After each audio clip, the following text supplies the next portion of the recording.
പുത്രനും പരിശുദ്ധ റൂഹായിക്കും സ്തുതി ആദ്യം മുതൽ എന്ന് വന്നിരിക്കുന്നു തന്നെ. ആമീൻ. ദ ട്രൂ ഫെയ്ത്തിലേക്ക് എല്ലാവർക്കും സ്വാഗതം. ഞാൻ യാക്കോബായ സഭയിലെ ഇട്ടൂപ്പ് ആലുക്കൽ കോർ എപ്പിസ്കോപ്പ്. സത്യവിശ്വാസം സംബന്ധിച്ച കാര്യങ്ങളാണ് ഇവിടെ പറയുന്നത്. എന്ന് പറയാൻ ഉദ്ദേശിക്കുന്നത് കർത്താവ് അനുഷ്ഠിച്ച പെസഹായെ പറ്റിയാണ്. പഴയ നിയമ പെസഹായും പുതിയ നിയമ പെസഹായും ഉണ്ട് അതിനകത്ത്. പെസഹായെ പറ്റി ഞാൻ കുറച്ച് ദിവസം മുമ്പ് ഒരു വീഡിയോ കണ്ടു. അത് ഗുരു മനോജ് KG എന്ന് പറയുന്ന ഒരു സഹോദരൻ്റെ വീഡിയോ ആണ്. അദ്ദേഹം അതിന് ഒരു അർത്ഥമില്ലാത്ത വ്യാഖ്യാനങ്ങളാണ് കൊടുത്തിരിക്കുന്നത്, കാര്യങ്ങൾ മനസ്സിലാക്കാതെ ഉണ്ട്. അപ്പോൾ അതിന് ഒരു മറുപടിയായിട്ടാണ് അത് പറയുന്നത്. ആദ്യമായിട്ട് യാക്കോബായ സഭയിലെ പെസഹ എന്ത്,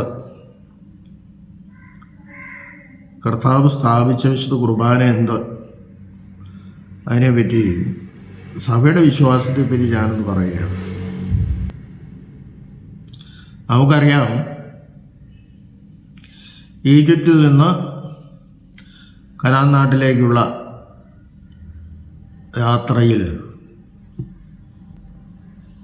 യാത്രയിലെന്ന് പറയുമ്പോൾ ഒരു പുറപ്പെട്ടു പോകുന്നതിൻ്റെ ആ കടന്നുപോക്ക്, അതാണ് പഴയ നിയമ പെസഹ. സംഹാരദൂതനിൽ നിന്ന് രക്ഷപ്പെടാൻ വേണ്ടി അവർ ഒരു ആടിനെ കൊന്ന്, ഒരു കുഞ്ഞാടിനെ കൊന്ന് അതിൻ്റെ രക്തം കട്ടിൽപ്പടി മേലും കുറുമ്പടി മേലും പുരട്ടുന്നു. സംഹാരദൂതൻ വരുമ്പോൾ ഈ അടയാളം കാണുന്ന വീട് വിട്ടുപോകുവാൻ, അല്ലാത്തവരുടെയൊക്കെയും കടിഞ്ഞൂൽ പുത്രന്മാർ സംഹരിക്കപ്പെടും.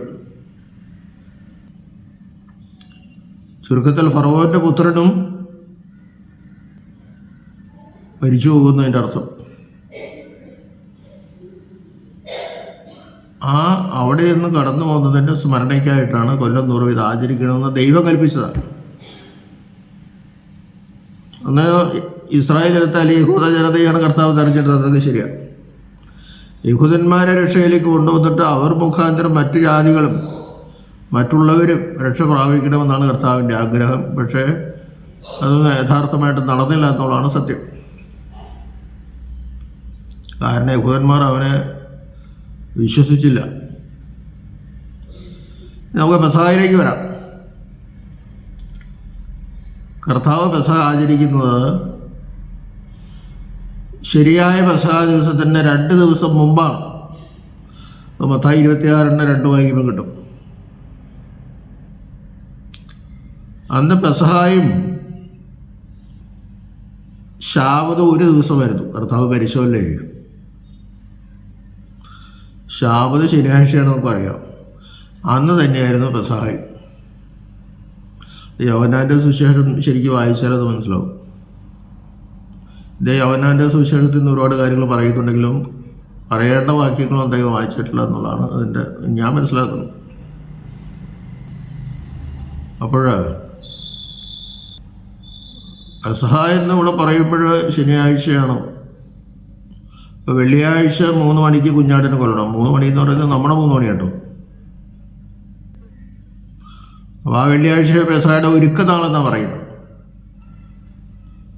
3 മണിക്ക് കുഞ്ഞാടിനെ കൊന്ന് ദേവാലയത്തിനകത്ത് വെച്ചാൽ, അകത്തുനിന്ന് വെച്ചാൽ ദേവാലയ കോമ്പൗണ്ടിലാ, സിന്നഗോഗിലൊന്നും പറ്റില്ല. സിന്നഗോഗിൽ വെച്ചാൽ അർത്ഥമൊന്നും വിചാരിച്ച് കുഴപ്പമൊന്നുമില്ല, അവനവൻ്റെ വീട്ടിൽ വെച്ച് മറക്കാം. പക്ഷെ രക്തം കൊണ്ടുവന്ന് പുരോഹിതനെ ഏൽപ്പിക്കണം. കുഞ്ഞാടിൻ്റെ രക്തം പുരോഹിതനെ ഏൽപ്പിക്കണം. അത് യാഗപീഠത്തിൻ്റെ കൊമ്പുകളിലോ ചുവട്ടിലോ ഒഴിച്ച് കളയും. മാംസം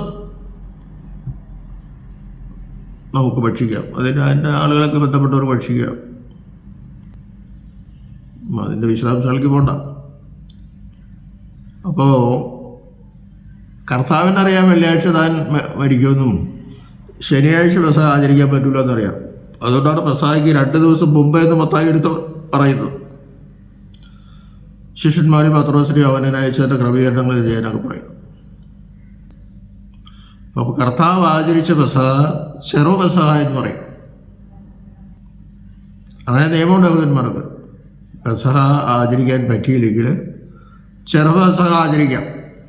പെസഹയ്ക്ക് മുമ്പ്, ശരിയായ പെസഹയ്ക്ക് മുമ്പ്. അതിനാണ് ചെറു പെസഹ എന്ന് പറയുന്നത്. പക്ഷെ അന്ന് കുഞ്ഞാടിനെ കൊല്ലാൻ പാടില്ല. കുഞ്ഞാടിനെ ഈ ദിവസം, ഈ പെസഹയുടെ തലേ ദിവസം, അതായത് ആ കൊല്ലം വെള്ളിയാഴ്ച 3 മണിക്ക് കൊല്ലാവും. കാരണം ആ പെസഹയുടെ തലേ ദിവസം 3 മണിക്കാണ് കർത്താവ് ക്രൂശിക്കപ്പെടുന്നത് എന്നർത്ഥം. അപ്പോൾ കർത്താവ് അനുഷ്ഠിച്ച പഴയ നിയമ പെസഹയിൽ കുഞ്ഞാടിനെ കൊന്നില്ല, നമ്മുടെ വിശ്വാസം. പുളിപ്പില്ലാത്ത അപ്പം കൊണ്ടാണ് പഴയ നിയമ പെസഹ ആചരിക്കുന്നത്. കർത്താവ് പുളിപ്പില്ലാത്ത അപ്പം കൊണ്ട് പഴയ നിയമ പെസഹ ആചരിച്ചു. പഴയ നിയമ പെസഹയിൽ 4 കപ്പ് വീഞ്ഞും അതിനനുസൃതമായ അപ്പവുമാണ് ക്രമീകരിക്കുന്നത്. ഓരോ കപ്പ് വീഞ്ഞ് കുടിക്കുമ്പോൾ അവരേന്ന് കൈ കഴുകണം. എൻ്റെ വിശദാംശങ്ങളിലേക്ക് ഞാൻ പോകണില്ല. ഏറ്റവും എളിയ കുട്ടി വയ്ക്കുക എന്താ അപ്പോൾ അതിൻ്റെ അർത്ഥമെന്ന് വയ്ക്കുമ്പോൾ പഴയ ചരിത്രങ്ങളൊക്കെ പറയും.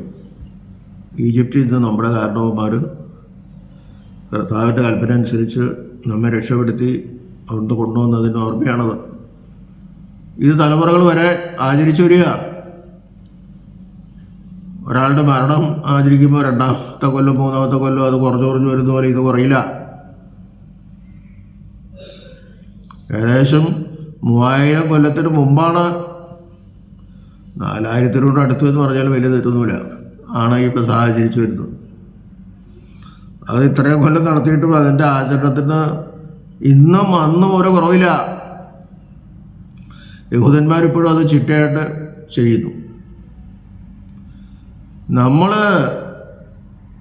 ആ ഓർമ്മയ്ക്ക് വേണ്ടിയിട്ട് പഴയ നിയമ പെസഹ നമ്മൾ ഓർക്കുന്നുണ്ട്. അതാണ് നമ്മുടെ വീടുകളിൽ കൽത്തപ്പവും കുരിശപ്പവും വയ്ക്കും. കൽത്തപ്പം പഴയ നിയമ പെസഹയെയും കുരിശപ്പം പുതിയ നിയമ പെസഹയാകുന്ന വിശുദ്ധ കുർബാനയുമാണ് സൂചിപ്പിക്കുന്നത്. കുരിശ് വെച്ചപ്പോൾ കുർബാന എന്നല്ല ഞാൻ പറഞ്ഞത്. പഴയ നിയമ പെസഹ പൂർത്തിയാക്കിയിട്ട് 2 കപ്പ് വീഞ്ഞും കുടിച്ചു, അതിനനുസരിച്ചുള്ള അപ്പവും കഴിച്ചു. അതൊക്കെ സങ്കീർത്തനങ്ങളൊക്കെ ചൊല്ലിയാണ് അതൊക്കെ ചെയ്യുന്നത്. 113 മുതൽ 118 വരെയുള്ള സങ്കീർത്തനങ്ങളൊക്കെ എൻ്റെ ഇടയ്ക്ക് ചൊല്ലുന്നുണ്ട്. അങ്ങനെ 3-ാം കപ്പിൻ്റെ സമയമായപ്പോഴേക്കും കർത്താവ് അവിടെ എഴുന്നേറ്റു. അപ്പം അതേവരെ മർക്കോസിൻ്റെ മാളികയുടെ താഴത്തെ നിലയിലായിരുന്നു, അതായത് ഗ്രൗണ്ട് ഫ്ലോറിലാണ് ഇത്രയും കാര്യങ്ങൾ നടത്തിയത്. അപ്പോൾ സ്ത്രീകളും പുരുഷന്മാരൊക്കെ വേറെ പലരും ഉണ്ടായിരുന്നു, കുട്ടികളൊക്കെ ഉണ്ടായിരുന്നു. എന്നാൽ ഈ സമയം വന്നപ്പോൾ കർത്താവ് ആ 12 ശിഷ്യന്മാരെ മാത്രം വിളിച്ച് മർക്കോസിൻ്റെ മാളികയുടെ മുകളിലേക്ക് കയറി, മുകളിലത്തെ നിലയിലേക്ക് കയറി. അവിടെ ചെന്നപ്പോഴേ വിരിച്ചൊരുക്കിയ മേശയും കാര്യങ്ങളൊക്കെ കാണുന്നു. വിരിച്ചൊരുക്കിയ ഒരു വൻമാളിക. അവിടെ വെച്ച് അദ്ദേഹം ശിഷ്യന്മാരുടെ കാലുകൾ കഴുകുകയാണ്. എല്ലാവരുടെ കാല് കഴുകി. തന്നെ തള്ളി പറയാണ്ടിരിക്കുന്നവരുടെ യൂദയുടെയും തന്നെ തള്ളി പറയാണ്ടിരിക്കുന്ന പത്രോസിൻ്റെയും ഒക്കെ കാലുകളൊക്കെ കഴുകി. യോഹന്നാൻ്റെയും യാക്കോബിൻ്റെയും കാലൊക്കെ കഴുകി. എല്ലാവരുടെയും കാലുകൾ കഴുകി. ക്ഷമയും ചോദിച്ചു. ആ അർത്ഥത്തിലുള്ളത്. ഞാൻ നിങ്ങളോട് എന്തെങ്കിലും തെറ്റ് ചെയ്തിട്ടുണ്ടെങ്കിൽ, ഒന്നുമില്ലാതെ പറഞ്ഞാൽ അറിയാം, ക്ഷമിക്കണം. നിങ്ങൾ എന്നോട് എന്തെങ്കിലും തെറ്റ് ചെയ്തിട്ടുണ്ടെങ്കിൽ ഞാനത് ക്ഷമിക്കുകയാണ്. കാരണം അങ്ങനെ പിതാക്കന്മാർ വ്യാഖ്യാനിക്കുന്ന ആ കാല് കഴുകൽ ഒരു മാമോദീസ മുതലായിരുന്നു അവരെ പുതിയ സഭയിലേക്ക്.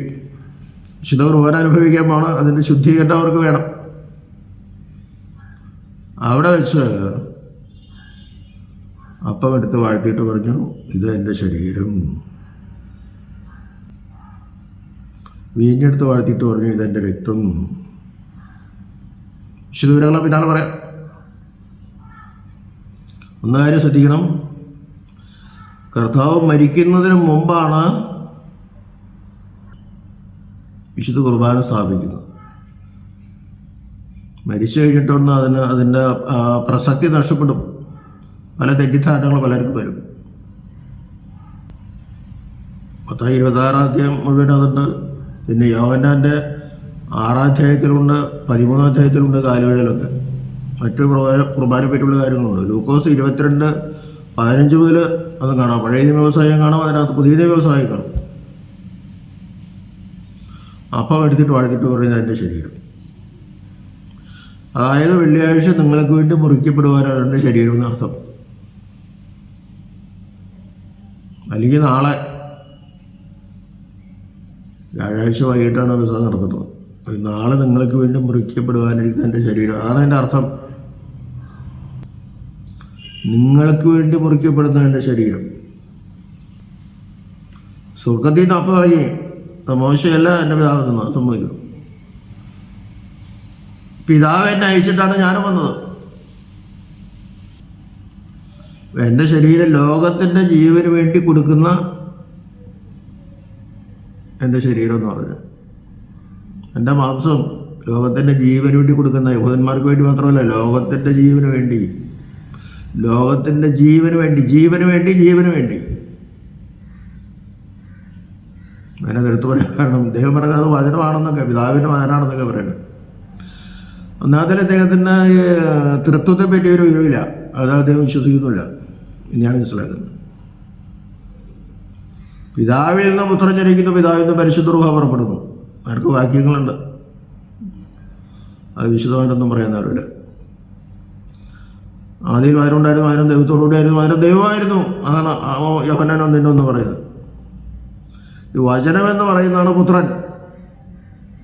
ഇനി ഒന്നും കൂടെ വിശദീകരിച്ച് പറഞ്ഞാൽ, വചനം ദൈവത്തിൻ്റെ പിതാവിൻ്റെ മനസ്സിൽ ചലിക്കുന്നു, അത് വായിൽ കൂടി പുറത്തു വരുന്നതാണ് വചനം, അല്ലെങ്കിൽ വേട്, അല്ലെങ്കിൽ വാക്ക്. വായിൽ കൂടി പുറത്തു വരുന്നത് വചനമാണ്, വാക്കാണ്, ദൈവത്തിൻ്റെ വാക്കാണ്, പിതാവിൻ്റെ വാക്കാണത്. ഉണ്ടാകട്ടെ എന്ന് മനസ്സിൽ വിചാരിച്ചു, അപ്പം തന്നെ അത് പുറത്തു വന്നു. അത് എഴുതിയാലും എഴുതിയില്ലെങ്കിലും പറഞ്ഞാലും പറഞ്ഞില്ലെങ്കിലും എഴുതിയ പോലെയായി പറഞ്ഞ പോലെയായി അപ്പം തന്നെ. അതാണ് പിതാവുള്ളപ്പോഴേ പുത്രനുണ്ട് എന്ന് പറയുന്നത്. അതൊന്നും ഇദ്ദേഹത്തിന് മനസ്സിലായിട്ടുണ്ടോ എന്ന് എനിക്കറിയില്ല. പിതാവ് സംസാരിക്കുന്നതൊക്കെ പുത്രനിൽ കൂടിയാണ്. പിതാവ് ചെയ്യുന്നതല്ലാതെ പുത്രനൊന്നും ചെയ്യാൻ സാധ്യമല്ല. പിതാവ് പറയുന്നതല്ലാതെ പുത്രനൊന്നും പറയാനും സാധ്യമല്ല. എൻ്റെ പിതാവിൻ്റെ ഇഷ്ടമാണ് ഞാൻ ചെയ്യുന്നത്, എൻ്റെ സ്വന്തം ഇഷ്ടമല്ല. ആ പിതാവും പുത്രനും തമ്മിലുള്ള ബന്ധം അത്രമാത്രം സുദൃഢമാണ്. അത് ഇദ്ദേഹത്തിന് മനസ്സിലായിട്ടില്ല മുഴുവനായിട്ടൊന്നും. അദ്ദേഹം പറഞ്ഞത് പിതാവ് സംസാരിക്കും, ശരിയാണത്. പിതാവ് സംസാരിക്കുന്ന കാര്യങ്ങളാണ് പുത്രൻ വെളിവാക്കുന്നത്. പിതാവിൻ്റെ മനസ്സിൽ വരുന്ന കാര്യങ്ങളാണ് പുത്രൻ വെളിവാക്കുന്നത്. പക്ഷെ എൻ്റെ അർത്ഥം എന്താണെന്ന് ചിന്തിക്കണം. സ്വർഗത്തിൽ നിന്ന് ഇറങ്ങി വന്ന അപ്പം ഞാനാണ്, എൻ്റെ പിതാവിനെ എന്നെ അയച്ചത്. ആ അപ്പം നിങ്ങൾ ഭക്ഷിച്ചെങ്കിലേ നിങ്ങൾക്കുള്ളിൽ ജീവനുള്ളൂ. അങ്ങനെ ഓരോന്നും നിങ്ങൾ പറഞ്ഞു വരാണ്. മുഴുവനായിട്ട് പറയാൻ സമയമില്ല, എന്നാലും ചിലതൊക്കെ ഒന്ന് വായിക്കുന്നു. യോഹന്നാൻ 6:30 പറയുന്നുണ്ട്. അത്രയും നമ്മൾ പോകണ്ട, നോക്കുന്നു ആരുമില്ല. 6:48 ഞാനാകുന്നു ജീവൻ്റെ അപ്പം. ഞങ്ങളുടെ പിതാക്കന്മാർ മരുഭൂമിയിൽ വെച്ച് മന്ന ഭക്ഷിച്ചു, അവർ മരിച്ചുപോയി. സ്വർഗത്തിൽ ഇറങ്ങി വന്നപ്പം ഇതാകുന്നു. അതിൽ നിന്ന് ഒരുവൻ ഭക്ഷിച്ചാൽ അവൻ മരിക്കയില്ല എന്ന് വെച്ചാൽ അവന് ശാരീരിക മരണം ഉണ്ടാവില്ല എന്നല്ല അർത്ഥം. ശാരീരിക മരണം ഉണ്ടാവും, പക്ഷേ കർത്താവ് മരിച്ചിട്ട് ഉയർത്തെഴുന്നേറ്റത് കൊണ്ട് നമ്മളെല്ലാവരും ഉയർക്കും. അതാണ് മരണം ഉണ്ടാവില്ല എന്ന് പറയുന്നതിൻ്റെ അർത്ഥം. ആത്മാവിലവൻ മരിക്കില്ല, ശരീരത്തിൽ മരിക്കും. ഞാൻ സ്വർഗത്തിൽ നിന്ന് ഇറങ്ങി വന്ന ജീവനുള്ള അപ്പമാകും. മന്നായിക്കൊന്നും ജീവൻ ഉണ്ടായില്ല. ഈ അപ്പത്തിൽ നിന്ന് ഭക്ഷിച്ചാൽ അവൻ നിത്യമായി ജീവിക്കും. അപ്പത്തിൽ നിന്ന് ഭക്ഷിക്കണം, അല്ലാണ്ട് പിതാവിൻ്റെ വചനം കേട്ടാൽ പോരാ. എത്ര ഉദാഹരണങ്ങൾ. ഞാൻ നൽകുന്ന അപ്പോൾ ലോകത്തിൻ്റെ ജീവന് വേണ്ടി നൽകുന്ന എൻ്റെ ശരീരമാകുന്നു. വ്യക്തമായിട്ട് പറയണം, ഞാൻ കൊടുക്കുന്ന അപ്പോൾ എൻ്റെ ശരീരവും. അപ്പോൾ യഹൂദന്മാർ തർക്കിക്കേണ്ടത് എങ്ങനെ പിന്നെ ശരീരം കൊടുക്കാൻ പറ്റും നിങ്ങൾക്ക്? അതൊക്കെ പിന്നാലെ പറയാം. എൻ്റെ ശരീരം സത്യമായിട്ട് ഭക്ഷണമാകുന്നു, എൻ്റെ രക്തം സത്യമായിട്ട് പാനീയമാകുന്നു. എൻ്റെ ശരീരം ഭക്ഷിക്കുകയും എൻ്റെ രക്തം കുടിക്കുകയും ചെയ്യുന്നവൻ എന്നിൽ, ഞാൻ അവനിൽ വസിക്കുന്നു.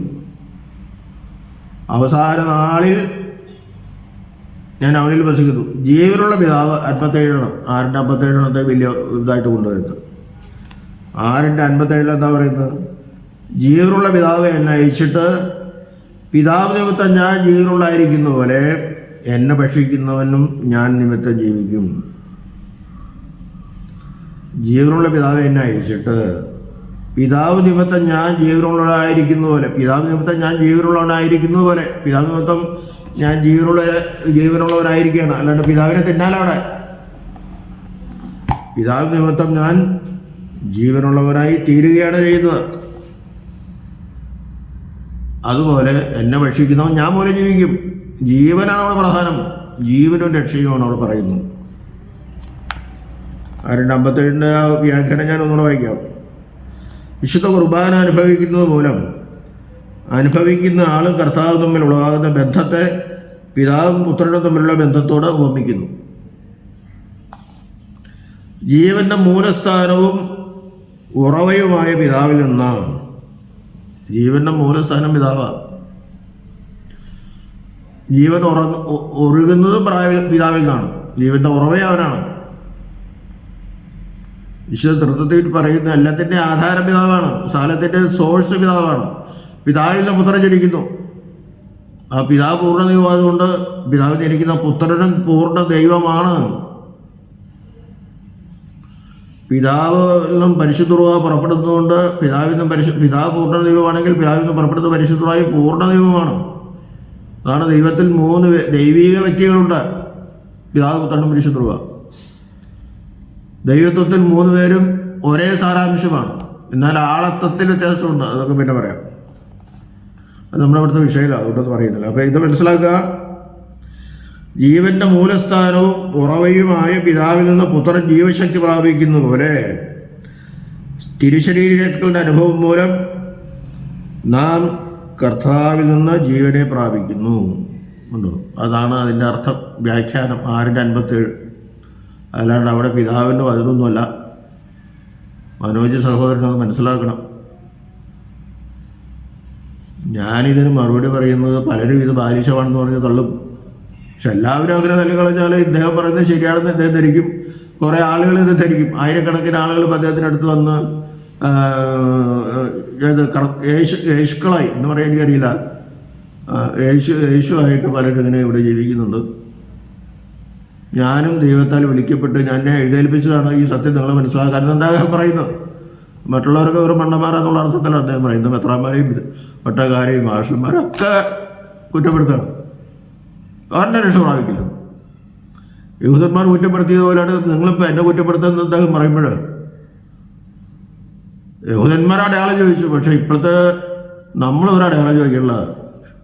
കാരണം അപ്പോസ്തലന്മാർ പറയും നമ്മൾ പൂർണ്ണ വിശ്വസിക്കുകയാണ്. ഞങ്ങളവനെ കണ്ടു, ഒന്നിനോ പറയുന്നു, ഞങ്ങളവനെ കണ്ടു, സ്പർശിച്ചു, തൊട്ടു, കേട്ടു. ആ സത്യമാണ് ഞാൻ നിങ്ങളോട് പറയുന്നതെന്ന് അപ്പോസ്തലന്മാർ പറയുന്നു. നമ്മളത് പൂർണ്ണമായിട്ട് വിശ്വസിക്കുകയാണ്. അവൻ മരിച്ചു, ഉയർത്തെഴുന്നേറ്റു. അവൻ ആത്മാവിനാ മരിച്ചെന്നൊന്നും കാര്യമില്ല. അവൻ ശരീരത്തിലും ആത്മാവിലും മരിച്ചു എന്ന് പറയുമ്പോൾ അവൻ്റെ ആത്മാവ് മരിച്ചു എന്ന് അതിൻ്റെ അർത്ഥമില്ല. ഈ മരണം എന്ന് പറയുന്നത് ശരീരവും ആത്മാവ് വേർപെടുന്നതാണ്. കർത്താവ് മനുഷ്യാവതാരം ചെയ്യുന്നതിന് മുമ്പ് അവൻ്റെ ആത്മാവ് മാത്രമാണ്. അന്നും അവൻ ജീവിക്കാലേ. അങ്ങനെ വിചാരിച്ചാൽ മതി. 3 ദിവസത്തേക്ക് അവൻ്റെ ആത്മാവ് ശരീരത്തിൽ നിന്ന് മാറിയുന്നു. നമ്മൾ പറയുന്ന അവൻ്റെ മരണശേഷം അവൻ്റെ ആത്മാവിൽ നിന്ന് ശരീരത്തിൽ നിന്നോ തൻ്റെ ദൈവത്തെ വേർപെട്ടില്ല. ആ ആത്മാവാണ് പാതാളത്തിൽ ചെന്ന് പ്രസംഗിച്ച് അവരൊക്കെ ഏതിൻ്റെ പ്രതീക്ഷയിലേക്ക് കൊണ്ടുവന്നത്. അതൊന്നും അദ്ദേഹത്തിന് അറിയാമെന്ന് എനിക്കറിയില്ല. അപ്പോൾ ഇവിടെ കർത്താവ് പിതാവിന് ജീവൻ പ്രാപിക്കുന്നത് പോലെ കർത്താവിൻ്റെ ശരീരവും രക്തവും അനുഭവിച്ചാൽ മാത്രമേ നമുക്കും യേശുവിൽ നിന്ന് ജീവൻ പ്രാപിക്കാൻ സാധിക്കുകയുള്ളൂ എന്ന് പറയാം. അതാണ് നമ്മൾ മനസ്സിലാക്കേണ്ടത്. വചനം കേട്ടാൽ മതി, നിങ്ങൾക്ക് രക്ഷ കിട്ടുമെങ്കിൽ പിന്നെ വചനം മാത്രം പറഞ്ഞാൽ പോരാ. പിന്നെ കർത്താവ് അപ്പം മുറിക്കുകയും വീഞ്ഞ് കൊടുക്കുകയും അത് വാഴ്ത്തുകയൊക്കെ ചെയ്താൽ ആരുണ്ടോ? അത് വാഴ്ത്തി ശിഷ്യന്മാർക്ക് കൊടുത്തു. നിങ്ങളിത് ഭക്ഷിക്കാൻ പറഞ്ഞ അവൻ ഭക്ഷിച്ചു, കർത്താവും ഭക്ഷിച്ചു എന്നാ പറയാം. അങ്ങനെ ഞങ്ങളിത് ഭക്ഷിക്കണ്ട, ഞാൻ വെറുതെ ഒരു ബൊമ്മയായിട്ട് അങ്ങനെ പറഞ്ഞെന്ന് മാത്രമേ ഉള്ളൂ എന്നല്ല പറഞ്ഞത്. അത് ഒറിജിനൽ ശരീരവും ഒറിജിനൽ രക്തവുമാണ്. അവിടെ ശവന്തീനികളല്ല നമ്മളത്, ജീവനുള്ളതാണ്. ശവത്തിന് എവിടെ വീരിക്കണം. വാഴ്ത്തിയിട്ട് പറഞ്ഞു, ഇത് കർത്താവിൻ്റെ ജീവൻ അതിലുണ്ട്. എൻ്റെ ശരീരം എന്ന് പറഞ്ഞാൽ എൻ്റെ ശവം എന്നല്ല പറഞ്ഞാൽ എൻ്റെ ശരീരം, എൻ്റെ ജീവൻ അതിനകത്തുണ്ട്.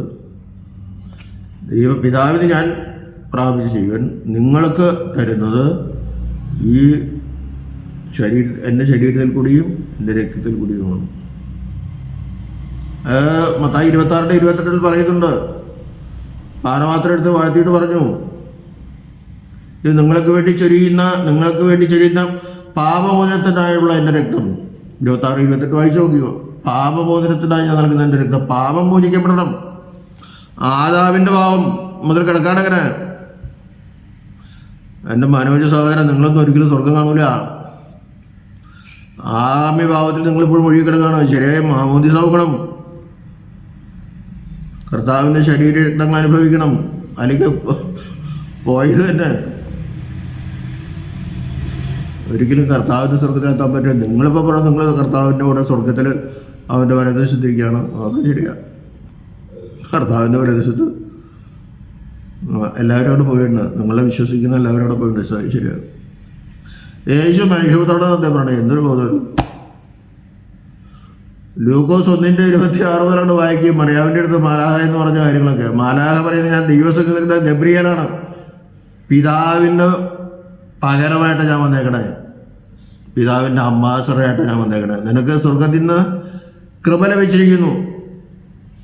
കൃപ നിറഞ്ഞവളെ എന്നാണ് പറയുന്നത്. അവസരം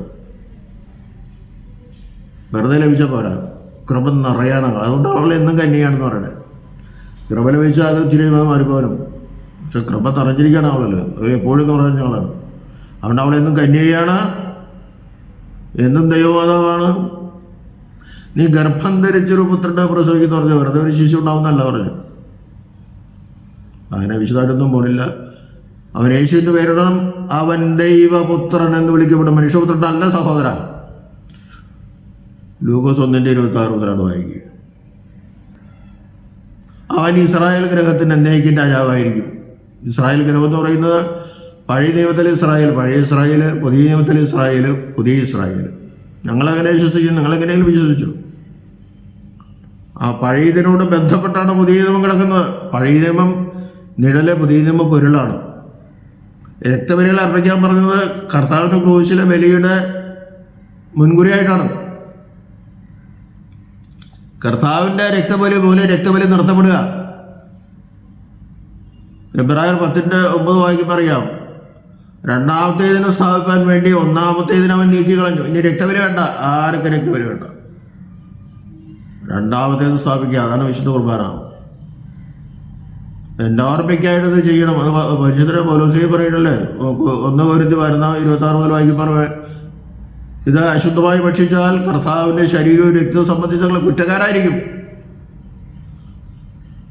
അപ്പോൾ ആ കുർബാന അപ്പവും വീഞ്ഞ് ഉപയോഗിച്ച്, അല്ലെങ്കിൽ ശരീരം രക്തം ഉപയോഗിച്ച് അവൻ്റെ ഓർമ്മ ആഘോഷിക്കുമ്പോൾ നിങ്ങളെന്താണ് ഇത്? അവൻ്റെ മരണത്തെ ഉദ്ഘോഷിക്കുകയാണ്. മരണത്തെ ഉദ്ഘോഷിക്കുകയാണ്. ഇവിടെ അദ്ദേഹം മരണത്തിനൊന്നും വലിയ വിലയൊന്നും കൊടുക്കുന്നില്ല. വചനത്തിനാണ് അദ്ദേഹം പ്രാധാന്യം കൊടുക്കുന്നത്. വചനം മാത്രം പോരാ. അദ്ദേഹം പറഞ്ഞ എല്ലാവരും അനുസരിക്കണം, ഒരു വചനം മാത്രം മതിയാവും. കർത്താവ് പറഞ്ഞ എല്ലാവരും അനുസരിക്കണം. കർത്താവ് പറഞ്ഞ ഒരു വചനമാണ് അതിൻ്റെ ശരീരത്തിൻ്റെ രക്തം, ഇത് കുടിച്ചെങ്കിലേ രക്ഷയുള്ളൂ, ജീവനുള്ളൂ. ഇവരെന്ത് ചെയ്താലും പൂർണ്ണതയില്ല. മാതാവിൻ്റെ പാപം മുതൽ മനുഷ്യർക്കും പാപത്തിൽ ആയിപ്പോയി. ആ പാപം ചെയ്യാനുള്ള ഒരു ടെൻഡൻസി ആദാമിൽ നിന്ന് പിന്നീട് ജനിക്കുന്ന എല്ലാവർക്കും ഉണ്ട്. അത് മാമോദീസയിൽ കഴുകിക്കളയാണ്. ശരിയായി മാമോദീസ ഇങ്ങനെയൊക്കെ ക്രിസ്ത്യാനി എന്നുള്ള പേരിന് അർഹതയുള്ളൂ. പേരിപ്പോൾ പലർക്കും പറയാം. മത്തായി 28:18 വായിക്കുമ്പോൾ സ്വർഗത്തിലും ഭൂമിയിലും സർവാധികാരം എനിക്ക് നൽകപ്പെട്ടിരിക്കുന്നു, അത് ഞാൻ നിങ്ങൾക്ക് തരുന്നു. നല്ല ഇതിനർത്ഥം ഞാൻ നിങ്ങളെ അത് പരമേൽപ്പിക്കുന്നു. നിങ്ങളെ പുറപ്പെട്ട പിതാവിൻ്റെ 28 പരിശുദ്ധമായ നാമത്തിൽ സ്നാനം കഴിപ്പിക്കുകയും ഞാൻ നിങ്ങളോട് പറഞ്ഞ കാര്യങ്ങളൊക്കെ പ്രമാണങ്ങൾ അവരെ ഉപദേശിച്ച് പഠിപ്പിക്കുകയും ചെയ്ത് സകലരെയും ശിഷ്യരാക്കിക്കൊള്ളുകയും ഞാനോ ലോകാവസാനത്തോളം നിങ്ങളോട് കൂടെ ഉണ്ട്. ഈ 12 പേരെ ചുമതലപ്പെടുത്തിയത് അവർ മാമോദീസ വയ്ക്കിയവരും അവർ കൈവെപ്പ് നടത്തിയവരും മാത്രമേ യഥാർത്ഥ സഭയിൽ അംഗങ്ങളുള്ളൂ. അതാണ് അപ്പോസ്തോലിക സഭകൾ. അപ്പോസ്തോലിക സഭയിൽ തന്നെ പലൊരു വ്യത്യാസമുണ്ട്, അങ്ങോട്ടൊക്കെ വിശ്വാസത്തിൽ വ്യത്യാസമുണ്ട്. അതില്ലെന്ന് ഞാൻ പറയുന്നില്ല, അതിനകത്തേക്ക് പോയപ്പോൾ സംസാരിക്കുന്നുണ്ടോ. അപ്പോൾ അതുകൊണ്ട് ഈ രക്തവും ശരീരവും വിശുദ്ധ കുർബാന ഭക്ഷിക്കാതെ ഒരിക്കലും ജീവനില്ല എന്ന് പ്രത്യേകം കരുതണം. വചനം കൊണ്ട് മാത്രം രക്ഷയില്ല. വചനം ആത്മാവും ജീവനും എന്ന് പറയുന്നുണ്ട്. പക്ഷെ ഒരു വചനം മാത്രമല്ല, എല്ലാ വചനവും അങ്ങനെ തന്നെയാണ്. ആത്മാവ്, അവൻ്റെ വചനത്തിൽ പരിശുദ്ധാത്മാവുണ്ട്, അവൻ്റെ വചനത്തിൽ ജീവനുണ്ട്. പക്ഷെ അത് നമ്മൾ അനുഭവയോഗ്യമാക്കി തീർക്കണം. ഇത് ഒറിജിനൽ ശരീരവും ഒറിജിനൽ രക്തവുമാണ്. അവിടെ ഇത് എൻ്റെ ശരീരം പോലെയാണെന്നൊന്നും അവിടെ പറഞ്ഞിട്ടില്ല, എൻ്റെ രക്തം പോലെയാണെന്ന് കർത്താവ് പറഞ്ഞിട്ടില്ല. അത് സിംബോളിക്കുമല്ല, അത് റിയൽ ശരീരമാണ്. കർത്താവിനൊരു ശരീരമുള്ളൂ. അത് പറയുമ്പോൾ ക്രൂശിൽ ചൊരിയപ്പെട്ട ശരീരവും അതേസമയം ഉയർത്തെഴുന്നേറ്റ ശരീരവും, അങ്ങനെയാണ് ആ ശരീരത്തെ കണ്ടത്. കർത്താവിന് 2 ശരീരമില്ല. ക്രൂശിൽ മുറിക്കപ്പെട്ട ശരീരവും ഉയർത്തെഴുന്നേറ്റ ശരീരവും. ക്രൂശിൽ ചൊരിയപ്പെട്ട രക്തവും ഉയർത്തെഴുന്നേറ്റ ശരീരത്തിൽ രക്തമില്ല. ആ രക്തത്തിന് പകരം 5 തിരുമുറിവുകൾ കാണിച്ചുകൊണ്ട് റോമർ 8:34 പറയുന്ന പോലെ കർത്താവ് പിതാവിൻ്റെ അടുക്കൽ നിന്നും മധ്യസ്ഥത ഇപ്പോഴും യാചിച്ചു കൊണ്ടിരിക്കുന്നു. അതുകൊണ്ട് ഈ കുർബാന തുടർന്ന് നടത്തേണ്ടിയിരിക്കുന്നു. കാരണം പാപം ഇപ്പോഴും മനുഷ്യരിലുണ്ട്. അവൻ പാപം ചെയ്തുകൊണ്ടിരിക്കുകയാണ്. അവനും ഈ ശരീര രക്തങ്ങൾ അനുഭവിച്ചാലേ രക്ഷയുള്ളൂ. അതുകൊണ്ട് വിശുദ്ധ കുർബാനയിൽ കൂടി ഇത് നമുക്ക് കിട്ടുകയാണ്. അതിനെ തള്ളിക്കളഞ്ഞുകൊണ്ട് വചനം എന്ന് പറഞ്ഞുകൊണ്ട് എൻ്റെ സഹോദരൻ നടത്താനൊന്നും ഒരു രക്ഷയില്ല. ഞാനിത് പറയുന്നത് വെറുതെ ആത്മാക്കളെ നിങ്ങളോ കടക്കുന്നില്ല, കടക്കാൻ താല്പര്യമുള്ളവരെ കടക്കാൻ സമ്മതിക്കുന്നുമില്ല. പിതാവിനാൽ ആകർഷിക്കപ്പെടണം. ഇവൻ എൻ്റെ പുത്രൻ്റെ മണവാട്ടിയാവാൻ യോഗ്യതയുള്ളവനാണെന്ന് പിതാവ് കാണണം. കർത്താവിൻ്റെ സഭ അവൻ്റെ ശരീരമാവുന്നു, ഭൗതിക ശരീരമാവുന്നെന്ന് പറയുന്നത്. ഭൗതിക ശരീരമല്ല, ഭൗതിക ശരീരം. ഭൗതിക ശരീരത്തെ പറ്റി ഇപ്പോൾ പറഞ്ഞത്. അപ്പോൾ പുത്രൻ്റെ പെണ്ണാണ് അപ്പനല്ലേ പോണേ. അപ്പം പറയണ ഇവൻ എൻ്റെ മകന് പറ്റിയ മണവാട്ടിയാണ്. മണവാട്ടി എന്ന് പറയുമ്പോൾ ആണും പെണ്ണൊക്കെ പെടും കേട്ടോ. അങ്ങനെ ആകർഷിക്കപ്പെടണം. അവൻ്റേതാ പെരുമാറ്റ രീതി കൊണ്ട് ആകർഷിക്കപ്പെടും, സ്വഭാവ രീതി കൊണ്ട് ആകർഷിക്കപ്പെടും. അല്ലാതെ ഒരുവൻ എൻ്റെ അടുത്ത് വരാൻ പറ്റില്ല. എൻ്റെ അടുക്കൽ വരുന്നവൻ എൻ്റെ പിതാവ് മാനിക്കുകയും ചെയ്യും. എന്നിൽ കൂടി അല്ലാതെ ആർക്കും പിതാവിൻ്റെ അടുക്കലെത്താൻ പറ്റൂല. അത് പറയണ്ട്, അത് സഹോദരൻ മനസ്സിലാക്കണം. എന്നിൽ കൂടി അല്ലാതെ ആർക്കും പിതാവിൻ്റെ അടുക്കലെത്താൻ പറ്റില്ല. പിതാവ് ആകർഷിക്കാതെ ആർക്കും എൻ്റെ അടുക്കലും വരാൻ പറ്റില്ല. അപ്പോൾ ആ പിതാവും പുത്രനും തമ്മിലുള്ള ബന്ധം, ദൈവമാണ് പുത്രൻ. ദൈവത്വത്തിൽ അല്ലെങ്കിൽ ദൈവത്വത്തിൽ പിതാവും പുത്രനും പരിശുദ്ധരുമായും ഒരേ സാരാംശമാണ്. അതൊക്കെ മനസ്സിലാക്കണം. ആളത്തും വരാതെ കൂടെ പറയേണ്ട കാര്യമില്ല. പിന്നെ അദ്ദേഹം പറഞ്ഞേ, സ്വർഗസ്ഥനായ നമ്മുടെ പിതാവേ, അങ്ങനെ പറയല്ല, ഞങ്ങളുടെ പിതാവേ. അതും പറയും നമ്മുടേന്ന് പറയാം. അങ്ങനെയല്ല, സ്വർഗസ്ഥനായ ഞങ്ങളുടെ പിതാവേ നിങ്ങൾ ഈ വട്ടം പ്രാർത്ഥിക്കണമെന്ന് പറഞ്ഞു. നിങ്ങൾ പ്രാർത്ഥിക്കാന്ന് പറഞ്ഞ കർത്താവിനെ അധികം കൂട്ടണ്ട. കർത്താവ് ദൈവമാണ്, നമ്മൾ ദൈവമാണോ? കർത്താവിൻ്റെ ഒപ്പം നിന്ന് പ്രാർത്ഥിക്കാൻ നമുക്ക് എന്താ അർഹതയുണ്ട്?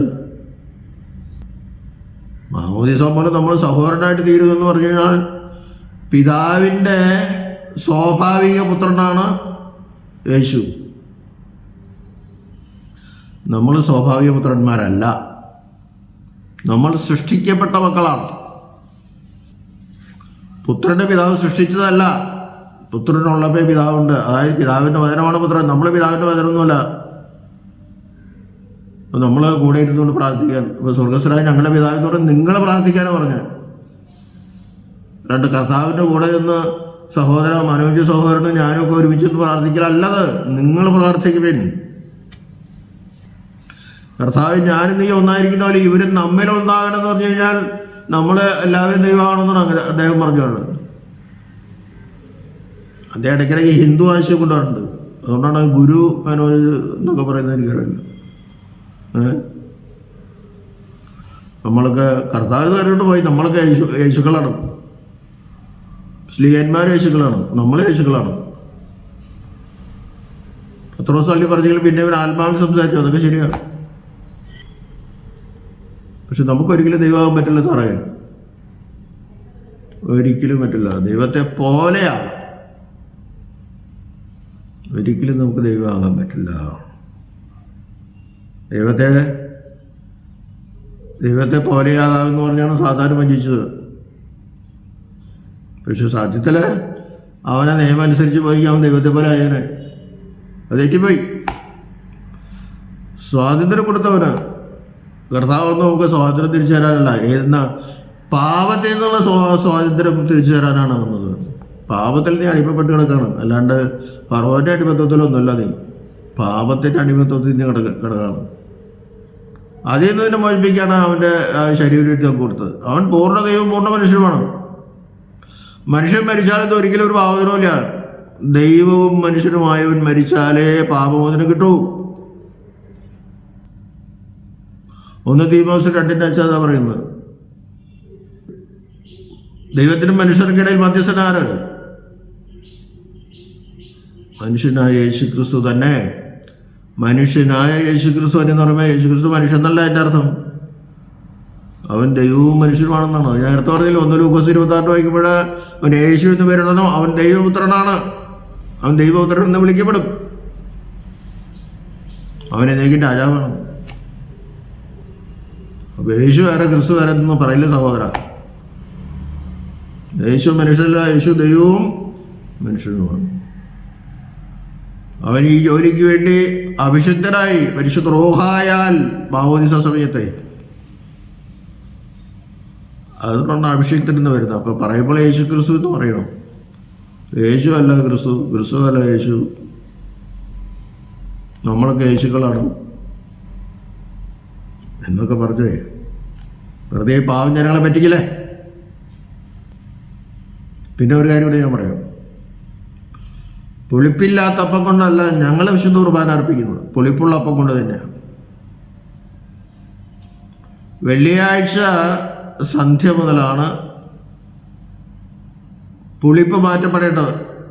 പെസഹായ്ക്ക് വെള്ളിയാഴ്ച സന്ധ്യ മുതൽ പെസഹ ആരംഭിച്ചു. അപ്പോൾ പുളിപ്പില്ലാത്തപ്പമേ പാടും. കർത്താവ് പെസഹ രക്ഷിച്ചത്, ചെറുപെസഹ രക്ഷിച്ചത് വ്യാഴാഴ്ചയാണ്. അന്ന് പുളിപ്പുള്ള അപ്പം എടുക്കാം. പത്രോസിൻ്റെ മാലയുടെ മുകളിൽ കയറിയിട്ട് പുളിപ്പുള്ള അപ്പം എടുത്താണ് കർത്താവ് വിശുദ്ധ കുർബാന സ്ഥാപിച്ചത്. ജീവൻ്റെയും രക്ഷയുടെയും മർമ്മോടെ അടങ്ങിയിരിക്കുന്ന പുളിപ്പുള്ള അപ്പം എടുത്തു. പുളിപ്പില്ലാത്ത അപ്പത്തിൻ്റെ പെരുന്നാൾ അത് പഴയ വ്യവസ്ഥയാണ്. ഞങ്ങളിപ്പോഴും പുളിപ്പുള്ള അപ്പം ഉപയോഗിച്ചാണ് വിശുദ്ധ കുർബാന അർപ്പിക്കുന്നത്. പുളിപ്പ് ജീവനെയാണ് കാണിക്കുന്നത്. സ്വർഗരാജ്യം പുളിച്ച മാവിനോട് സദൃശം എന്ന് പറയണം. പുളിപ്പ് വേണം അവിടെ. അതുകൊണ്ടാണ് ഓരോ കുർബാനയിൽ ഉപയോഗിക്കുന്ന അപ്പത്തിൽ നിന്ന് തലേ ദിവസത്തെ പുളിപ്പ് അല്പം എടുത്ത് മാറ്റി വെച്ചാണ് പിന്നത്തെ കുർബാനയുടെ അപ്പം ഉണ്ടാക്കുന്നത്. അങ്ങനെ ഒരുപാട് കാര്യങ്ങളുണ്ട്. സഹോദരനെ ഇതൊക്കെ മനസ്സിലാക്കണം. വെറുതെ ഒരു വാചകം വെച്ചിട്ടാണ് തട്ടി പൊളിച്ചിട്ട് ദൈവം എന്നെ എഴുന്നേൽപ്പിച്ചാണ് നിങ്ങൾക്കിത് പറഞ്ഞു തരാനെന്നൊക്കെ പറഞ്ഞു അങ്ങനെ പറയരുത്. അത് വളരെ തെറ്റാണ്. പിന്നെ അദ്ദേഹം സൂചിപ്പിച്ച കാര്യങ്ങൾ വേറെ പലതുണ്ട്, ഞാനപ്പോൾ അത് ഓർക്കണില്ല. എല്ലാത്തിനും എനിക്ക് മറുപടി പറയാനുണ്ട്. അപ്പോൾ പുളിപ്പില്ലാത്ത അപ്പം ഉപയോഗിച്ച് എല്ലാ വിശുദ്ധ കുർബാന ഞങ്ങൾ ചെല്ലുന്നത് പുളിപ്പുള്ള അപ്പം ഉപയോഗിച്ചാണ്. പുളിപ്പില്ലാത്ത അപ്പത്തെ ഞങ്ങൾ ഓർക്കുന്നുണ്ടാകാം, പഴയ നിന്നാണ് പുതിയതിലേക്ക് വന്നത്, അതുകൊണ്ട് ഓർക്കും. അത് മനസ്സിലാക്കട്ടെ. 3000 കൊല്ലം മുമ്പുള്ള പഴയ നിയമ പെസഹായി ഞങ്ങളുടെ മക്കളും ഞങ്ങളും പഠിക്കട്ടെ, വരുന്ന തലമുറയത് പഠിക്കട്ടെ. 2027 പെസഹ നിങ്ങൾ ആചരിക്കരുത്, തെറ്റാണ്, തട്ടിപ്പാണ്, എത്ര പറഞ്ഞ കേൾക്കരുത്, ഞാൻ പറഞ്ഞ കേൾക്കണം, അല്ലെങ്കിൽ സ്വർഗം കിട്ടൂല എന്നൊക്കെ പറഞ്ഞുകൊണ്ട് നടക്കാതെ ഇപ്പോൾ സമയരോടെ അതിനോട് അവസാനിപ്പിക്കുകയാണ്. അതുകൊണ്ട് ഒരു കാരണവശാലും വചനത്തെ പറ്റിയല്ല കർത്താവ് 6:57 പറഞ്ഞിരിക്കുന്നതും പിന്നാലെ പറയുന്നു, അതിന് മുമ്പ് പറഞ്ഞു നോക്കെ, പിതാവിൽ നിന്ന് ഞാൻ ജീവൻ പ്രാപിക്കുന്ന പോലെ ഈ ഭക്ഷണം ഈ ശരീരവും രക്തവും ഭക്ഷിച്ചാൽ നിങ്ങൾക്കും എൻ്റെ ജീവൻ കിട്ടൂ. അതുകൊണ്ട് വചനം ഭർത്താവ് പറഞ്ഞ് എല്ലാവരും വിശ്വസിക്കണമെന്നേ. കൃപയാലുള്ള വിശ്വാസം പോലെ നിങ്ങൾ രക്ഷിക്കപ്പെട്ടിരിക്കുന്നത്. നിങ്ങളുടെ വിശ്വാസം മാത്രം പോരാ, കൃപ വേണം. അവിടെ കൃപയും വിശ്വാസം വേണം. ആ വിശ്വാസം ഈ വിശ്വാസം കൈവപ്പും വേണം. അതൊക്കെ ഒരുപാട് പറയാനുണ്ട്. അതുകൊണ്ട് വചനം അല്ല അതിൻ്റെ ആന്തരിക അർത്ഥം, അത് റിയലായിട്ട് കർത്താവിൻ്റെ ശരീരമാണെന്ന് ഞാൻ പറഞ്ഞു. ഏത് ശരീരമാണെന്ന് പറഞ്ഞു? കർത്താവിൻ്റെ രക്തമാണ്. ഏത് രക്തമാണെന്ന് പറഞ്ഞു? ഞാൻ ക്രൂശിലെ രക്തബലി അർപ്പിക്കുന്ന അവനിൽ അഹറോൻ്റെ പൗരോഹിത്യമുണ്ട്, മൽക്കീസേദെക്കിൻ്റെ പൗരോഹിത്യമുണ്ട്. അത് സമഞ്ജസമായി സമ്മേളിച്ചിരിക്കുകയാണ്. ദൈവത്വവും മനുഷ്യത്വവും ഒരിക്കലും വേർപരിയാതെ ഇരിക്കുന്ന പോലെ കർത്താവിൽ അഹറോൻ്റെ പൗരോഹിത്യവും മൽക്കീസേദെക്കിൻ്റെ പൗരോഹിത്യവും ഉണ്ട്. അതാണ് ബലഹീനരായി ഞങ്ങൾക്ക് തന്നിരിക്കുന്നത്. അതുകൊണ്ടാണ് ഞങ്ങൾ വാഴ്ത്തുന്നത്. ഞങ്ങൾ വാഴ്ത്തിയതല്ല, അവരുടെ കർത്താവ് വാഴ്ത്തി. അന്ന് കർത്താവ് എങ്ങനെ വാഴ്ത്തിയോ അതുപോലെ തന്നെ ഇതിനെയും വാഴ്ത്തി ഞങ്ങൾക്ക് തരണമേ. ഏകദേശം 2000 കൊല്ലം മുമ്പ് കർത്താവ് വാഴ്ത്തിയ അതേ രക്തവും അതേ ശരീരവും ഇന്ന് ഞങ്ങൾക്ക് റിയലായിട്ട് കിട്ടുകയാണ്, നോട്ട് ഡ്യൂപ്ലിക്കേറ്റ്. ഇതൊക്കെ താങ്കൾ മനസ്സിലാക്കാൻ സാധിക്കട്ടെ. ദൈവം നമ്മെല്ലാവരെയും അനുഗ്രഹിക്കട്ടെ.